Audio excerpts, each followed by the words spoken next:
Now, if you've listened to Bicep's music, you'll know their tracks feel different. There's a subtle organic movement happening, and it's just awesome. It's not random, and the good news is it's surprisingly simple to do. Woo! In this video, I'll show you 3 simple techniques you can use in Ableton Live to bring that same feel into your own music. First up, we're going to get a loop like this. Pretty boring on its own, but it's from an analog drum machine and it has a certain groove to it. Now what I'm going to do is I'm going to use one of the modulators from Ableton Live called Envelope Follower, put it on that track, I'm going to mute it, and I'm going to use this modulation to control the filter cutoff on the synth. So first up, let's hear this synth sound. It's just a preset from the Maya synth, and the bass is doing the SH101 from Mono as well. Link is in the description below. They're really good sounding synths. So here it is on its own.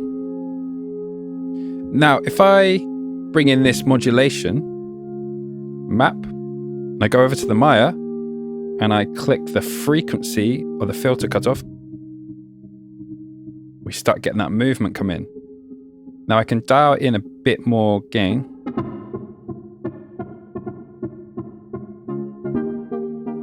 Bit of full. Let's hear that in context.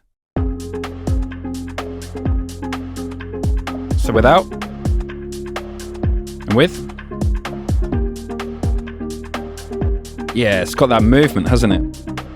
Now the possibilities are endless with this. You don't just have to do it with synths. What happens if you apply this same technique to a vocal sample? Let's check it out. So there's a really cool track by Bicep called Apricots again, and it features a really cool chopped up vocal sample. The interesting thing was they didn't chop it, they did this instead. So here's my vocal sample before any processing has gone on. Usually we go in, put that on the grid, cut it up. Not for your Bicep. What they do is they get a noise gate, then they assign the sidechain to come from an open hi-hat, and they set the audio from a hi-hat from a 909 drum machine, which has its own feel and groove to it. Fortunately, I don't have a 909 here, so I just have a sample, which is this one here, if I play it for you, which has a kind of groove to it, and I'm going to use that to open and close the noise gate. So if I go over to here, I choose my source, which is this 8 Mars 909. Yeah, let's hear it. So here it is now.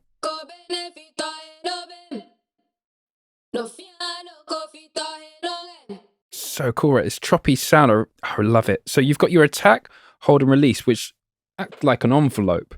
So check this out. So it's quite cool. Release. It's a bit more choppy. Okay, so let's bring that in context. So before the gate, and then with the gate. Woo!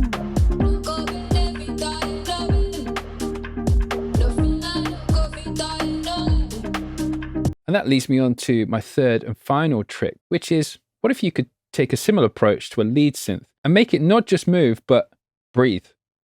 Let's try it out. This trick is what makes the lead in Atlas feel alive. Most people set the Portamento dial to a fixed position, and the same with the attack dial on the amp. But Bicep took a different approach. Check this out. So I have the Mono 1 here, again from Mono. I have a very simple, just sawtooth wave here. Let's listen to the lead. Now this really comes alive when we start using some LFOs, just like we would do in a modular synth. What we can do is map one LFO to the attack on the envelope here. So we get it moving ever so slightly. And we can increase the depth if we want here. That makes the dial move a bit more. And we can also increase the rate. I've just got it going to 1. Now let's hear that.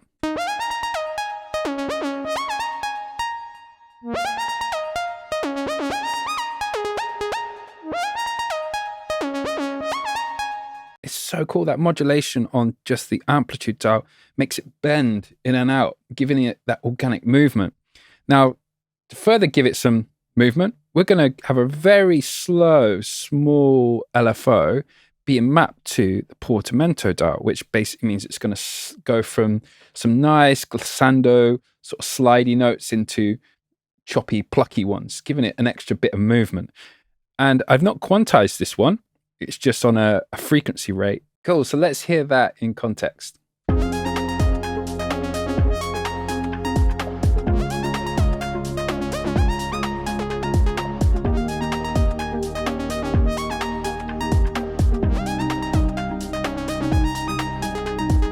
Now, Bicep didn't invent these three techniques, but the way they use them and apply them is unique. Another artist that loves using one sound to control another sound is John Hopkins. And you can see how he uses all this in this video here. See you in the next one. Bye for now.